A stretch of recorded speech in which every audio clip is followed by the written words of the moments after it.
இன்றைய தினம் சட்டப்பேரவையில் முக்கிய பிரச்சனை குறித்து பேசுவதற்கு மாண்பு சட்டப்பேரவைத் தலைவர்கள் அனுமதி மறுத்துவிட்டார். சட்டமன்றம் என்பது மக்களுடைய பிரச்சனையை பேசுவதற்கு தான் சட்டமன்றம். ஆனால் அண்மை காலமாக சட்டப்பேரவையில் எதிர்க்கட்சிகள் பேசுவதற்கு, பிரதான எதிர்க்கட்சிகள் பேசுவதற்கு வாய்ப்பு மறுக்கப்படுகிறது. அந்த வகையில் இன்றைய தினம் நடைபெறுகின்ற மானிய கோரிக்கையின் அடிப்படையில் தான் ஒரு பிரச்சனையை எழுப்ப நான் முயன்றேன். அது அரசுடைய கவனத்திற்கு கொண்டு சென்று அரசுடைய பதிலை எதிர்பார்த்து இந்த கருத்தை சொல்ல முற்படுகின்ற பொழுது எனக்கு அனுமதி கொடுக்க மறுத்துவிட்டார்கள். அதுவும் இதற்காக நான் அனுமதியே கொடுக்க முடியாது என்று திட்டவட்டமாக ஒரு சட்டப்பேரவைத் தலைவர் சொல்கிறார். எதிர்க்கட்சி தலைவருக்கு நாட்டு மக்களுடைய பிரச்சனைகளை பேசுவதற்கு முழு உரிமை உண்டு. இது சட்டமன்றத்துடைய மரபு, காலங்காலமாக கடைபிடிக்கக்கூடிய மரபு. அந்த அடிப்படையில் தான் மக்களுடைய பிரச்சனையை முன்வைப்பதற்குத்தான் நான் எழுந்து அனுமதி கேட்டேன். அனுமதி சட்டப்பேரவை கொடுக்க மறுத்துவிட்டார். அதில் ஒரு மாதத்திற்கு முன்பு டாஸ்மாக் நிர்வாகத்தில் பல்வேறு வழக்குகளில் முதல் தகவல் அறிக்கை எஃப்ஐஆர் பதிவு செய்யப்பட்டது. இந்த நிலையில் அமலாக்கத்துறை டாஸ்மாக் தலைமை அலுவலகத்திலும் டாஸ்மாக் பிற அலுவலகங்களிலும் சோதனை மேற்கொண்டார்கள். அதோடு டாஸ்மாக் நிறுவனத்திற்கு சப்ளை செய்யும் மதுபான ஆலைகளிலும் சோதனை மேற்கொள்ளப்பட்டது. அமலாக்கத்துறை சோதனை செய்யப்பட்ட ஆவணங்களின் அடிப்படையில் பத்திரிகையிலே ஊடகங்களிலும் செய்திகள் வெளியிட்டார்கள். இதை இதுவரை முதலமைச்சரோ அல்லது சம்பந்தப்பட்ட அமைச்சரோ இதற்கு எந்தவித ஒரு பதில் அறிக்கையும் வெளியிடப்படவில்லை. இதைத்தான் அரசுடைய கவனத்தில் கொண்டு வருவதற்கு நான் வாய்ப்பு கேட்டேன். இதில் என்ன தவறு இருக்கின்றது?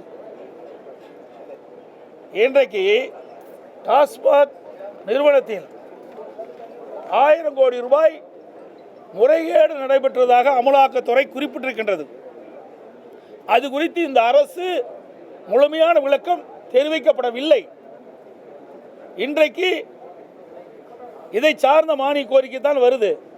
அப்பொழுதுதான் இந்த பிரச்சனையை எழுப்ப முடியும், அதற்கு தக்க விளக்கம் கிடைக்கும். அந்த அடிப்படையில் தான் இந்த பிரச்சனையை நான் சட்டமன்றத்திலே கொண்டு வந்தேன். அது பேசுறதுக்கு அனுமதி மறுக்கப்பட்டது மட்டும் இல்லை, இது குறித்து கண்டிப்பாக உறுதியாக நான் பேசுவதற்கு அனுமதி கொடுக்க மாட்டேன் என்று சட்டப்பேரவை சொல்கிறார். அப்படி என்றால் இந்த 1000 கோடி அமலாக்கத்துறை டாஸ்மாக் தலைமை அலுவலகத்திலும் நிர்வாகத்திலும் டாஸ்மாக் சப்ளை செய்யும் மதுபான ஆலைகளிலும் மேற்கொண்ட சோதனை அடிப்படையில் 1000 கோடி ரூபாய் முறைகேடு நடைபெற்றது நிரூபணமாகிறது. அப்படித்தான் பொருள். அதற்குண்டான பதிலை இவர்கள் தெரிவிக்கப்பட்டிருந்தால் மக்களுக்கு அனைவருக்கும் தெரிஞ்சிருக்கும். அதைத்தான் நான் இந்த அரசினுடைய கவனத்திற்கு கொண்டு வந்தேன். மறுத்துட்டாங்க. ஆகவே இந்த அரசு பொறுப்பேற்றதிலிருந்தே இந்த டாஸ்மாக் நிறுவனத்தில் பல்வேறு முறைகேடில் நடைபெற்று வருவதாக ஊடகத்திலும் பத்திரிகையிலும் அன்றாட செய்தி வந்து கொண்டே தான் இருந்தது. இன்றைக்கு டாஸ்மாக் நிறுவனத்துக்கு உட்பட்ட மதுபான விற்பனை கடைகளில் ஒரு பாட்டிலுக்கு 10 ரூபா வாங்கிட்டு இருந்தாங்க. ஒரு நாளைக்கு 1.5 கோடி பாட்டில் விற்குது. அப்படின்னா ஒரு நாளைக்கு 15 கோடி ரூபாய் இந்த அரசு மதுபான கடையின் மூலமாக ஊழல் செய்து இன்றைக்கு பல்வேறு தரப்புக்கு போயிருக்கு இந்த பணம். ஒரு நாளைக்கு 1.5 கோடி ரூபாய்னா 1.5 கோடி பாட்டிலுக்கு 10 ரூபாய்னா 15 கோடி ரூபாய் ஆச்சு. 30 நாளைக்கு 450 கோடி ஆகுது. 12 மாதத்துக்கு கிட்டத்தட்ட 5000, ஒரு 12 மாதத்திற்கு ஒரு வருடத்திற்கு 5400 கோடி இந்த மதுக்கடை விற்பனை மூலமாக இந்த ஒரு பாட்டிலுக்கு 10 ரூபா வசூல் செய்வது மூலமாக இந்த ஆட்சியில் 5400 கோடி ஊழல் புரிந்திருப்பதாக தெரிய வருகிறது. ஊடகத்திலையும் பத்திரிகையிலும் இதெல்லாம் வெளிச்சம் போட்டு காட்டினீங்க. நேற்றைய தினம் கூட டாஸ்மாக் ஊழியர்கள் ஒரு போராட்டம் நடத்திருக்கும் போது அதில் தெரிவிக்கிறாங்க, நாங்கள் வாங்கினது உண்மைதான், இதை நாங்கள் மட்டும் வச்சுக்கல, பல அதிகாரிகள் கொடுத்தோம், சம்பந்தப்பட்ட அமைச்சர் கொடுத்தோன்னு கூட உங்கள் தொலைக்காட்சியில் நான் பார்த்தேன். ஆக இதையெல்லாம் சட்டமன்றத்திலே பேசுவதற்கு வாய்ப்பு மறுக்கப்பட்டது என்பதை இந்த நேரத்தில் தெரிவிக்க விரும்புகின்றேன். இந்த பேரவையுடைய மரபின் அடிப்படையில் அமைச்சர்கள் பேசும்போது கூட குறுக்கிட்டு பேசக்கூடிய அதிகாரம் நிச்சயமாக இருக்கின்றது. எதிர்க்கட்சித் தலைவர் பேச முற்படும் பொழுது அவர் முற்றிலுமாக வாய்ப்பு கொடுக்க மாட்டேங்கிறது. இந்த போக்கு எப்படி இது கண்டிக்கத்தக்கது. அதாவது மக்களுடைய பிரச்சனை பேசுவதற்கு தான் சட்டமன்றம். பிரதான எதிர்க்கட்சி மக்களுடைய பிரச்சனை, நாட்டில் நிலவுகின்ற ஊழல், அதை முறையாக நாங்கள் சட்டமன்றத்திலே தெரிவிப்பது எங்களுடைய கடமை. அது பதில் சொல்வது அரசுடைய கடமை. ஆனால் இன்றைய தினம் சட்டப்பேரவைத் தலைவர் நடந்த குணம் ஜனநாயக படுகொலையாகத்தான் நாங்கள் பார்க்குறோம். ஏன்னா இதில் இன்னைக்கு இந்த துறையுடைய மானிய கோரிக்கை எங்களுடைய உறுப்பினர் அண்ணன் நத்தம் விஸ்வநாதன் அவர்களுக்கு 10 நிமிடம் தர்றாங்க. ஒரு துறையினுடைய பிரச்சனையை 10 நிமிஷத்தில் எப்படி பேசி தீர்க்க முடியும்? அது 10 நிமிஷத்தில் கொடுத்துக்கிட்டு இவ 5 நிமிஷம் எடுத்துக்கிறாங்க. இது எப்படி போய் உரையாற்ற முடியும்? எப்படி இந்த துறை எவ்வளோ பெரிய துறை? இன்றைக்கு கோடை காலம் வந்துட்டது, இன்றைக்கி மின்வெட்டு பல இடத்துல ஆரம்பிச்சிட்டது. இதையெல்லாம் அரசுடைய கவனத்திற்கு கொண்டு வந்து மின்வெட்டு இல்லாத ஒரு மாநிலமாக உருவாக்குவதற்கு என்ன ஆலோசனை எங்களால் கொடுக்க முடியுமோ அதை கொடுப்பதற்கு தான் என்னுடைய சட்டப்பேரவை உறுப்பினர் அவர்கள் பேசி கொண்டிருந்தார். இடையிலே மறிக்கப்பட்டது. அது மைக்கு வேற குறைவாக இருந்தது. மைக்கு வேணுன்னு மைக்கு சவுண்டு வைக்கல. இதையெல்லாம் திட்டமிட்டு செயல்படக்கூடிய ஒரு செயலாக தான் நாங்கள் பார்க்குறோம். ஏன்னா ஒரு அரசாங்கத்துக்கு ஒரு ஆக்கப்பூர்வமான ஆலோசனை வழங்கப்படுகிறது. என்னென்னா ஒரு கிட்டத்தட்ட ஒரு 7-8 ஆண்டு காலம் மின்சாரத்துறை அமைச்சராக இருந்தவர். இன்றைக்கு கோடை காலத்தில் மின்சார தேவை எவ்வளவு தேவைப்படுகிறது, அதை எப்படி சரி செய்வது என்ற ஆக்கப்பூர்வமான கருத்தையெல்லாம் சொல்லிட்டு இருந்தார். டைம் கொடுக்க மறுக்கிறாங்க. அதுக்கடுத்து அதுக்கு டைமே கொடுக்கல. அப்புறம் தான் நான் எழுந்திருச்சு அவருக்கு நேரம் ஒதுக்காத காரணத்தினால மக்களுடைய பிரச்சனை இன்றைக்கு நாட்டில் இருக்கிற மக்கள்லாம் பேசிகிட்டு இருக்கிறாங்க. பத்திரிகையில் ஊடகத்தில் செய்தி வந்துகிட்டு இருக்குது, அமலாக்கத்துறை செய்தி வெளியிட்டு இருக்குது. இதையெல்லாம் நான் அரசுடைய கவனத்தில் கொண்டு வருவதற்கு தான் நான் அனுமதி கேட்டேன். அனுமதி மறுக்கப்பட்டு விட்டார். மானியத்தில் பேசும்போது 0 ஓவரில் ஏன் எழுப்புறாங்க? 0 ஓவரில் பேசும்போது மானியத்தில் அது கரெக்டு.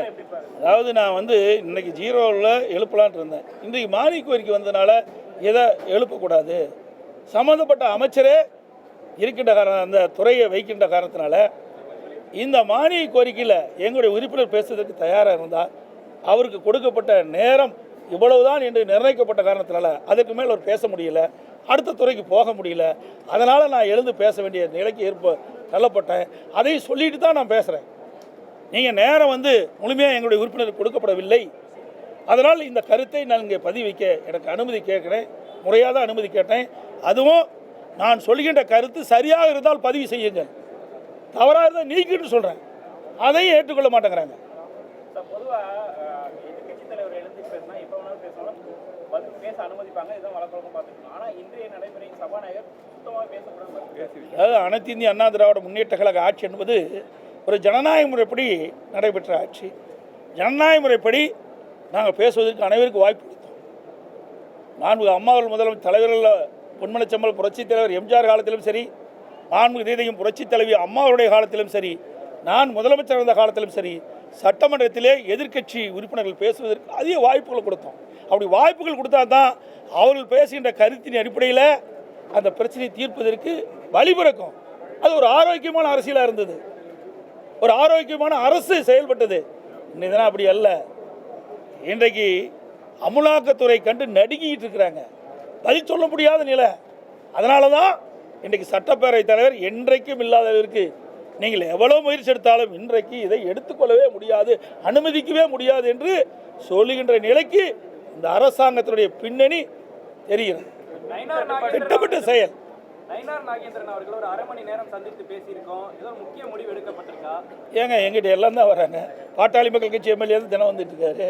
அதுக்கு முட்டி விட ஏங்க ஒரு சட்டமன்ற உறுப்பினர் வர்றாரு, பேசுகிறாரு, போகிறாரு. நீங்கள் வெளியில் வாங்காட்டி இன்றைக்கி என் ரூம் தெரியுது. அங்கே லாபியில் நாங்கள் முதல்ல பேசிட்டு தான் இருக்கிறோம், பேசாதெல்லாம் கிடையாது. சட்டமன்ற உறுப்பினர் என்ற முறையில் நாங்கள் வந்து பேசுகிறோம், அவ்வளவுதான், வேற ஒன்றும்லாம் கிடையாது. மின் தட்டுப்பாடு சம்பந்தமா பல்வேறு குற்றச்சாட்டுகள். அதாவது மின்சாரத்தை பொறுத்த வரைக்கும் இப்பொழுதே மின்தடை ஏற்பட்டு விட்டது. இன்றைக்கு சென்னை மாநகரம், சென்னை புறநகர் பகுதியில் பார்த்தீங்கன்னா இந்த ஒரு வார காலமாக இரவில் அடிக்கடி மின்தடை ஏற்படுகிறது. இதனால் மக்களுடைய தூக்கம் இழந்து காலையில் வேலைக்கு செல்ல முடியாத ஒரு சூழ்நிலை, வியாபாரிகள் பணிக்கு செல்ல முடியாத நிலை இருக்குது. இதையெல்லாம் நாங்கள் அரசுடைய கவனத்துக்கு கொண்டு வர இருந்தோம், அதுக்கெல்லாம் வாய்ப்பு கொடுக்க மறுத்துட்டாங்க. அதோட இன்றைக்கு விவசாயிகளுக்கு பகலில் 6 மணி நேரம் மின்சாரம், இரவில் 8 மணி நேரம் மின்சாரம் கொடுக்குறாங்க. எப்படி வேளாண் பணி மேற்கொள்ள முடியும்? அதிமுக ஆட்சி இருக்கின்ற பொழுது விவசாயிகள் பம்பு செட்டுக்கு 24 மணி நேரம் மும்முனை மின்சாரம் கொடுத்தோம். அப்போ தான் விவசாயிகள் வந்து வேளாண் பணியை முழுமையாக மேற்கொள்ள முடியும். ஏன்னா பகல் நேரத்தில் விவசாயி பம்பு செட்டுக்கு மின்சாரம் கொடுத்தா தான் விவசாயிகளுடைய பயிர்கள் பயிரிட முடியும். அப்போ தான் விவசாய தொழிலாளர்கள் பணிக்கு வருகின்ற போது அந்த பம்பு செட்டுக்கு மின்சாரத்தை பயன்படுத்தி அந்த பயிர்கள் நடவு செய்ய முடியும். ஆனால் இந்த அரசுக்கு அதெல்லாம் கவலைப்படுறதே கிடையாது. யார் எக்கேடு கேட்டு போனான்னு தெரியும், அது மேலிடத்திற்கு என்ன வேணுமோ அது வந்தால் போதுன்னு நினைக்கிறாங்க. விவசாயிகளை இன்றைக்கி புறக்கணித்திருக்கிறாங்க. அதோட இன்றைக்கு மக்களுக்கு குடிநீர் வழங்கக்கூடிய தமிழ்நாடு குடிநீர் வடிகால் வாரியத்துடைய மின் மோட்டாருக்கெல்லாம் இந்த தடை அடிக்கடி ஏற்படுவதால் முழுமையாக குடிநீர் வழங்க முடியாத சூழ்நிலை, குடிநீர் தட்டுப்பாடு ஏற்படுகிறது. இன்றைக்கு தமிழ்நாடு குடிநீர் வடிகால் வாரியத்திற்கு மின் மோட்டாருக்கு தடையெல்லாம் மின்சாரம் கொடுத்தா தான் இந்த கோடை காலத்தில் முழுமையாக குடிநீர் தட்டுப்பாடெல்லாம் வழங்க முடியும். அதையெல்லாம் நாங்கள் கொண்டு வராங்க. எதுக்குமே அனுமதி கொடுக்க மறுத்துட்டாங்களே.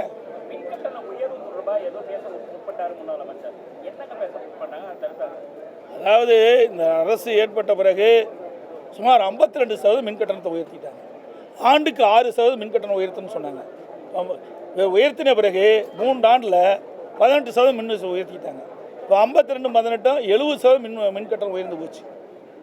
அதோட நீங்கள் பார்த்தீங்கன்னா பீக் ஹவர்னு வச்சுருக்கிறாங்க. பீக் ஹவரில் அதிக மின் கட்டணம் சொல்கிறாங்க. தொழிற்சாலைக்கு பயன்படுத்துகின்ற மின் கட்டணத்தையும் உயர்த்திட்டாங்க. இதனால் தமிழ்நாட்டுக்கு வருகின்ற தொழிற்சாலையெல்லாம் அண்டை மாநிலத்துக்கு போயிட்டுருக்கு. இதெல்லாம் பேசுவதற்கு எண்ணித்தான் இந்த அரசு மீது எந்த குறையும் சொல்லக்கூடாது. குறை சொல்ல முற்பட்டால் உடனே மைக்கை துண்டிச்சிருவாங்க, பேசுவதற்கு அனுமதி கொடுக்க மாட்டாங்க. இதை திட்டமிட்டு இந்த அரசாங்கம் சட்டப்பேரவை தலைவர் மூலமாக எங்களை பேச அனுமதி மறுக்கப்பட்டு நாங்கள் வெளிநடப்பு தான் செய்யணும். அதை எதிர்பார்த்து தான் இந்த செயலை செய்திருப்போம் என்று நாங்கள் எண்ணுகிறோம். சார், மாதம் ஒரு முறை மின் கணக்கீடு செய்யப்படும் அப்படின்லாம் கூட தேர்தல் அறிக்கையில் கொடுத்துருக்காங்க. இப்போ கடைசி சரியான கேள்வி. 2021 சட்டமன்ற பொதுத் தேர்தலும் போது திராவிட முன்னேற்ற கழக தேர்தல் அறிக்கையில் குறிப்பிட்டிருந்தாங்க, திராவிட முன்னேற்ற கழகம் ஆட்சிக்கு வந்தால் மாதம் ஒரு முறை கணக்கீடு செய்யப்படும் என்று. ஆனால் ஆட்சிக்கு வந்து 4 வருஷம் ஆச்சு, 5ஆவது வருஷம் வரப்போகுது, இது வரைக்கும் நிறைவேற்றலை. இது மக்களும் கேட்குறாங்க, ஊடக நண்பர்களும் பத்திரிகை நண்பர்களும் கேட்டுட்டு தான் இருக்கிறீங்க.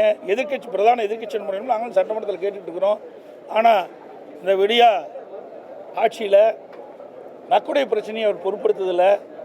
2021 தேர்தல் அறிக்கை மக்களை ஏமாற்றி ஆட்சி வருவதற்காக வெளியிடப்பட்ட அறிக்கை என்பதுதான் இதிலிருந்து தெரிய வருகிறது.